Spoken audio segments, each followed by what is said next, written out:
Hello, everybody. We're just waiting for the host to join the call, and we'll get started in a few minutes.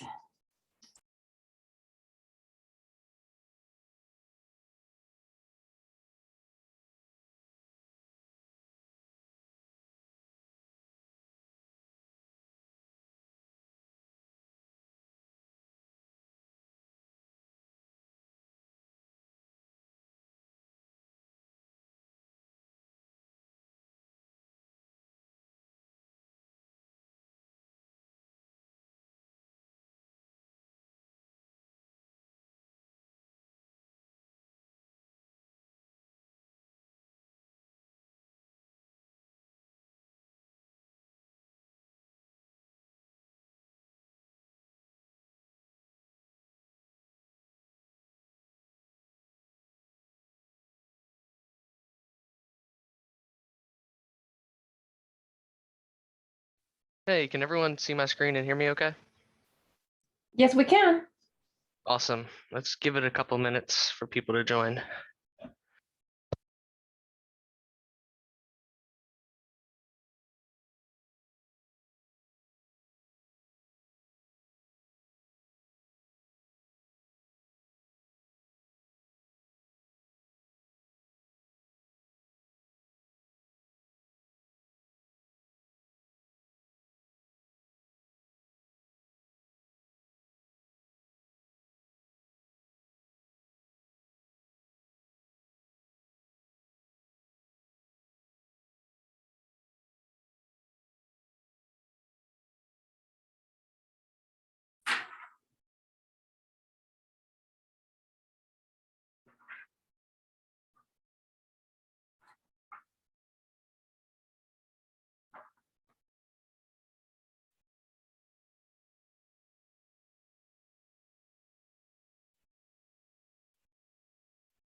Okay, it's been about 2 minutes. I think we can go ahead and get started.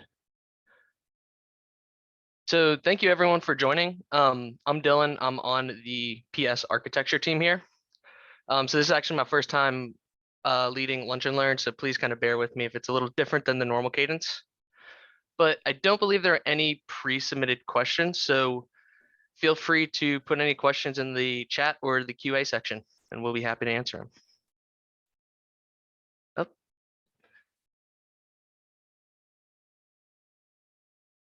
Oh, I see someone raise their hand.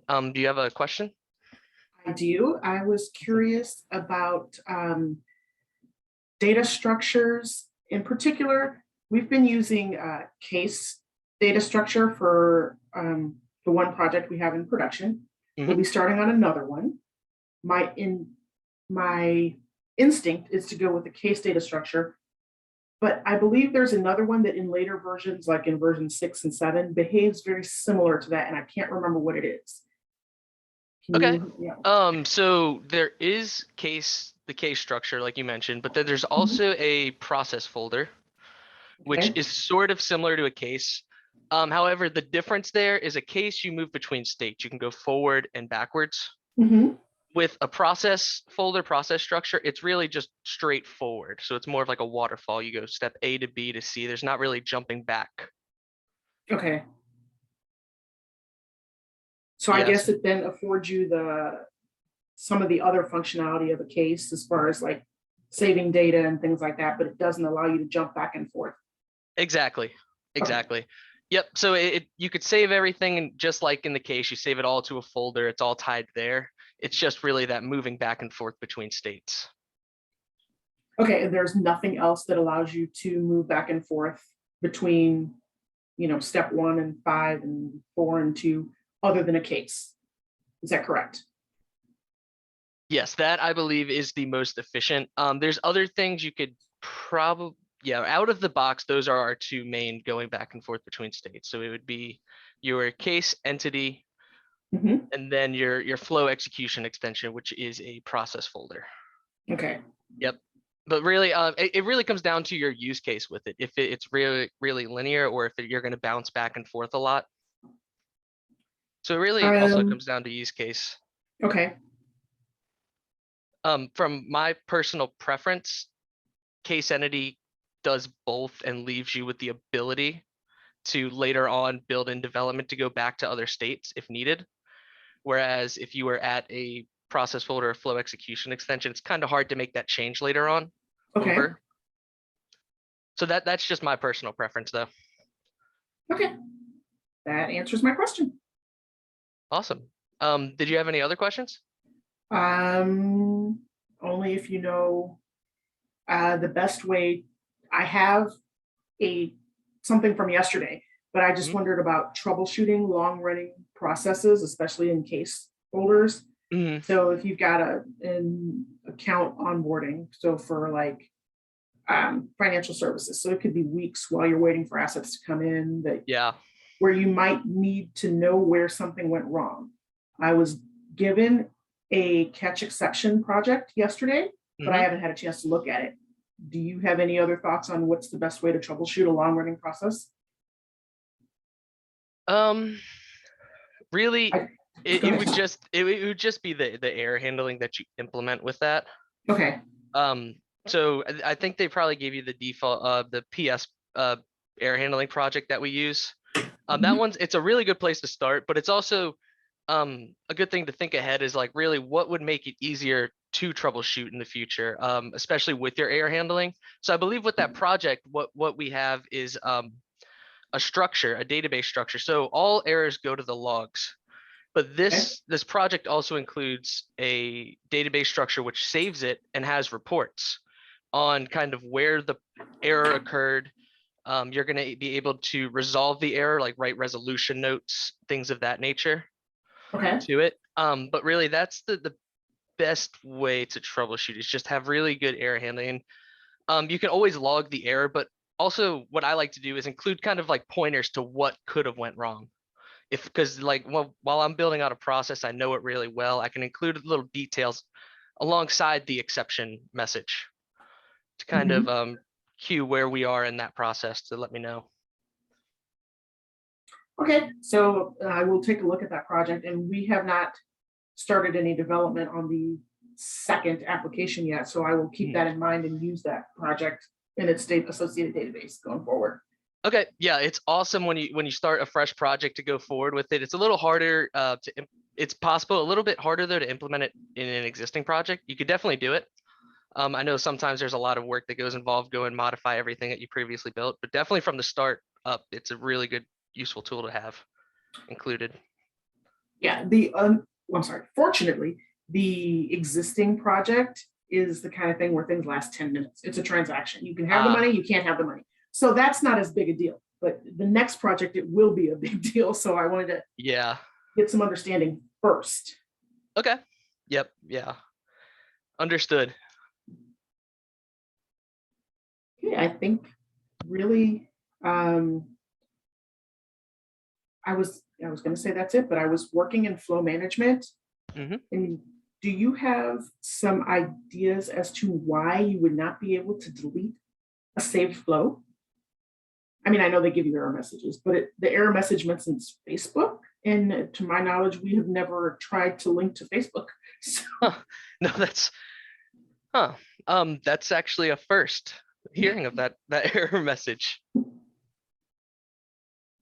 Do you mind posting that into the chat? We get that. Or the QA? I mean, obviously it has a lot more stuff, but that's the reference to Facebook. I don't know what that is. Got it. Okay. That very strange. Yeah, I don't believe I've come across this before. So we have an entire development project where you cannot delete any of the items from flow management, and they all reference this Facebook thing. Okay. Let me see. So I'm looking to see if anyone's come across it.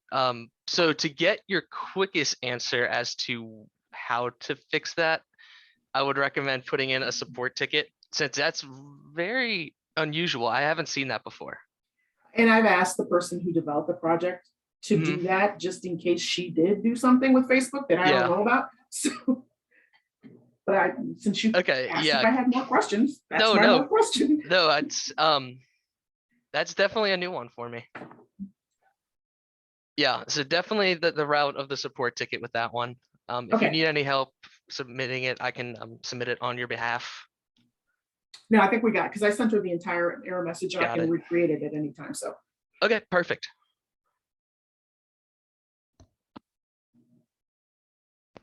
Okay. Were there any other questions from anyone?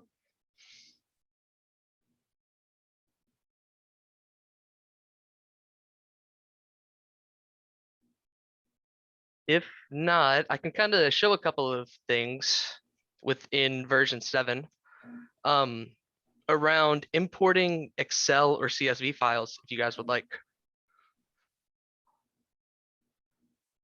has that changed much from version 6? Not very much, but there's just a couple of ways that people might not be familiar with, because there's honestly 5 or 6 ways that you are able to import CSVs or Excels.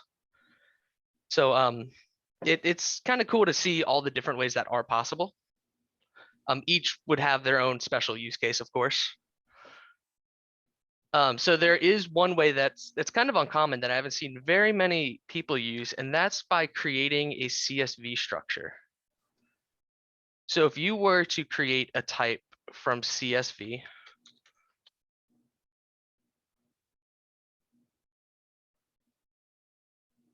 what you would do is I have a basic CSV here with first name, last name, and just basic string values for those. You would paste your structure here and create. And what it will do is create a structure to hold that data in the back end. Now, this would just be a simple structure that doesn't actually store the data. I believe there is an option to store it when creating that. But if we go into a flow now, sure I have file data set as my input. Let's see. So if you go to your user defined types, CSV structures, lunch and learn CSV, you can now deserialize from your CSV without having to use any of the other steps. You can just map your file directly into this. This case, we would want to skip first row because that's just headers.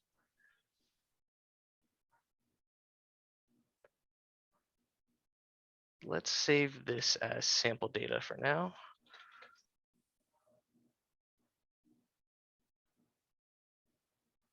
So we can reference it later.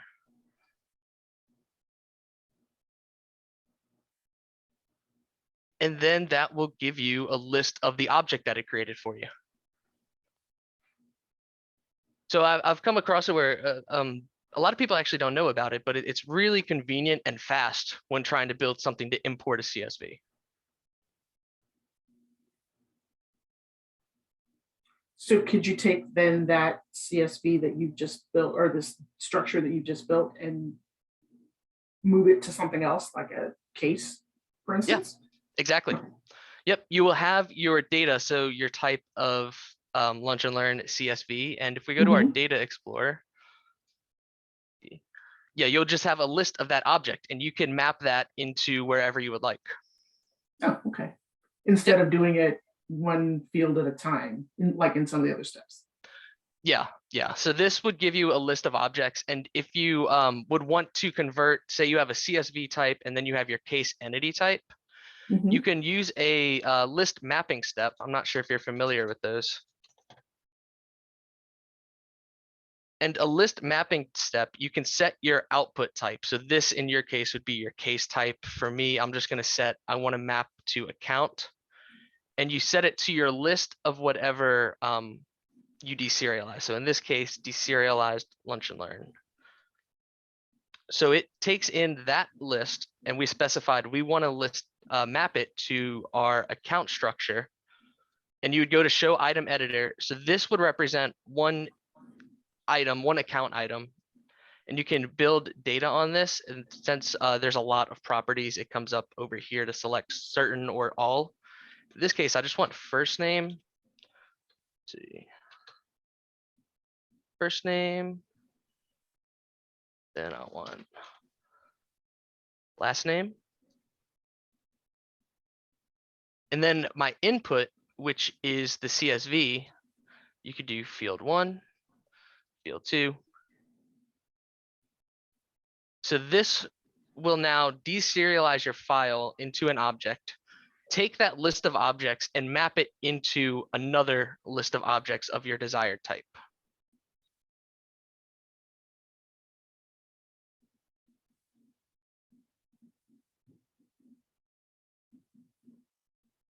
So we could see here was our inputs, and then our outputs is a list of accounts from here.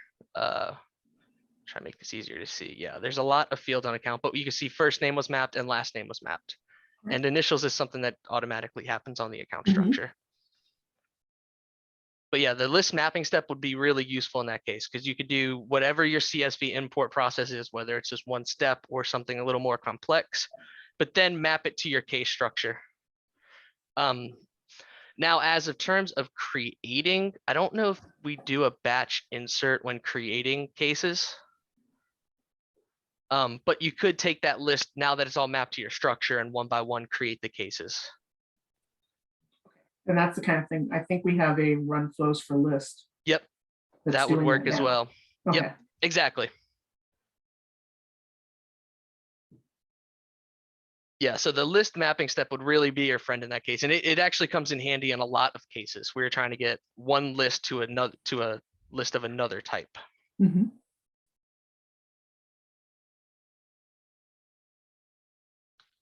So we still got some more time. So that is one way to import a CSV. There's a few other steps that you could use.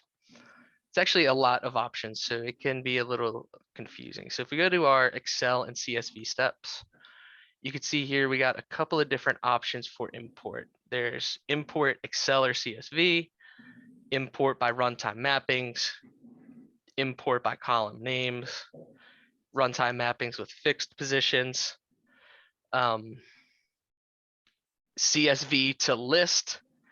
There's a lot of options, and they all sort of do pretty much. I mean, the end result is all the same thing. You have your list of objects, but it's really how you can get the data from your CSV to your object. So the one thing, let's start with CSV to list mapping. This one's a fairly common one.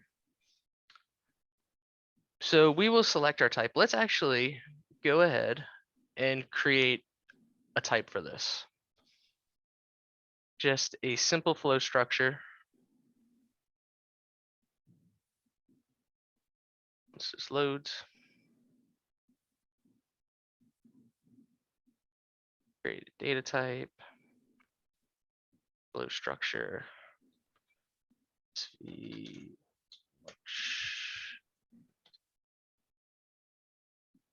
First name, last name.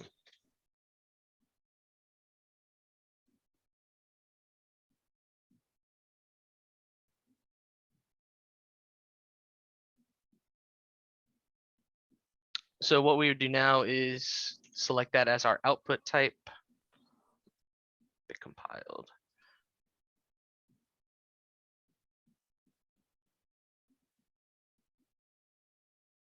Oh, there we go. In this case, we're going to choose CSV. You can choose auto select where it would detect the type of file it is. Ignore first row. Put our file. Then here you would kind of like the CSV or the list mapping, you'd have a show item editor. And this on the right side will be your object you're trying to map to, but the input will look a little different now, and it's a dynamic data row. So the dynamic data row really is just for us to take in, or decisions to really take in anything that's thrown at it. So field 1, these are all of type cell value. And what it contains is the value from that column or that cell, as well as the field name for it.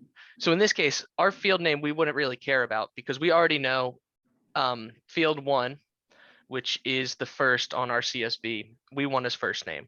So what we would do in this case is take the text value to first name, and then field 2, which is last name, is our text value again.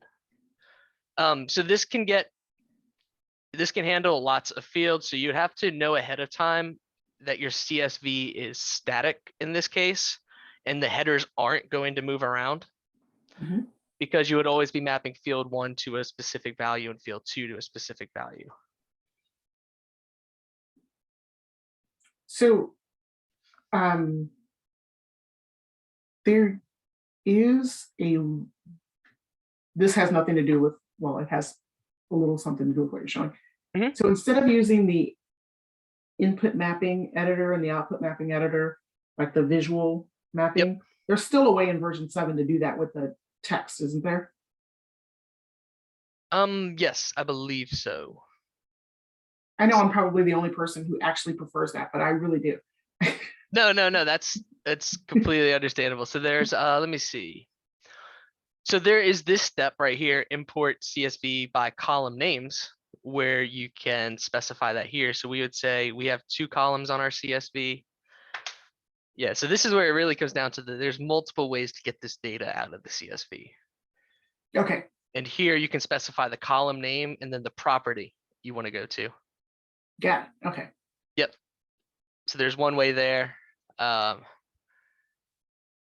See, I think another way is this way. Let's double check that.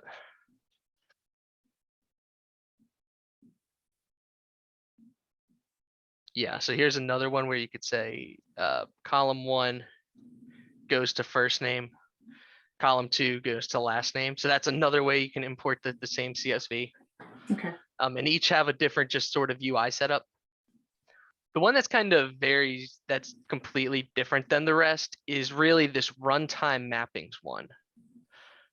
So what this runtime mappings looks for is a list of your dynamic CSV mapping. And if I go to just build an array on this, build data, we could see what this takes in. It takes in a column number, a field name, a field type, which would be string, number, date, Boolean.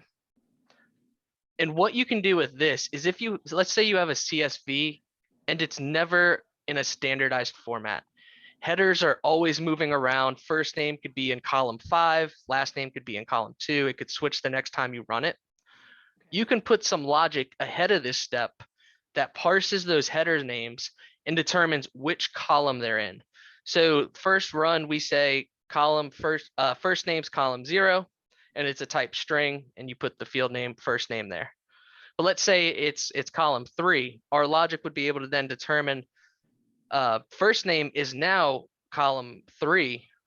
It's still the field name first name we want to go to, but it's just that column has changed.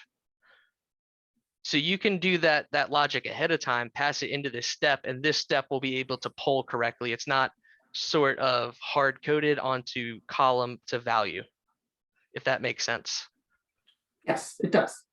Okay. And I can actually think of an application for that. Yeah, this one's a very useful step.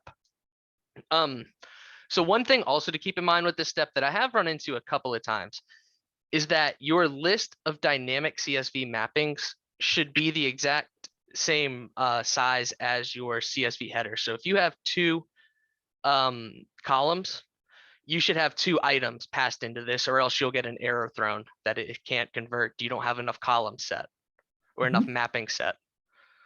So that is one thing to keep in mind with this, but it is super useful when you need to do that logic on the fly.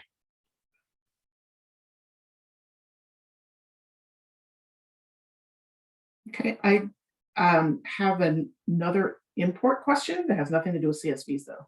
Okay. Okay, so we're getting in a flat file from an external system.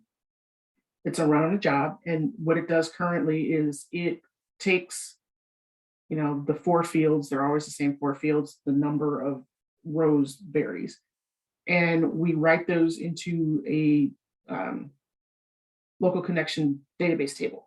When we're going to start this second application, we may need additional fields in those same tables.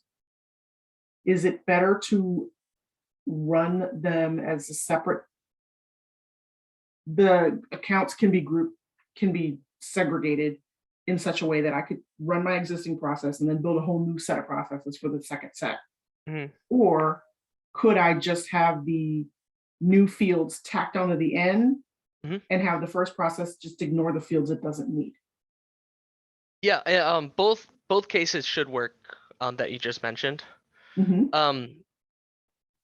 It's really, I guess, how much work do you want to do on it? If you wanted to build just a new process that uses those fields, or if you just wanted to add on. I don't really see a benefit to one or the other. Other than Okay, if you well, add on new fields, the things that have already been created just will be blank values for that, or null values. so, okay, so you're saying that if I have, so my database has, I guess there's some stuff we already ignore. So if my database has 5 fields in it, Mhm. and now I need the file to have 8 fields in it, you're saying that once the process runs the first time, it will pick up all 8 fields, create a new column, and there will just be nothing in them for the existing ones? Yes, it'll just be blank value. So whenever you modify that structure to add new fields, it'll add it to Mhm. all of them. They just won't have any values Okay, for and existing I data. think that's okay. That's fine, because if I remember correctly, we wipe out the contents of this file and rewrite it. So that's fine. Got it. Okay. Okay. Yep, but there shouldn't be any issues with that. Okay.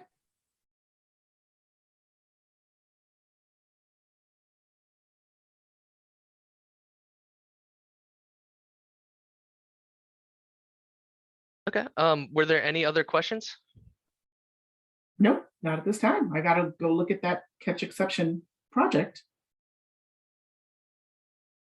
Awesome. Yeah. That project, it's really, really interesting. There's a lot in it to use. Okay, good to know. Yep. Okay. Yeah. If there's no more questions, thanks everyone for joining. Thank you. Yep, no problem. Yep, bye, everyone.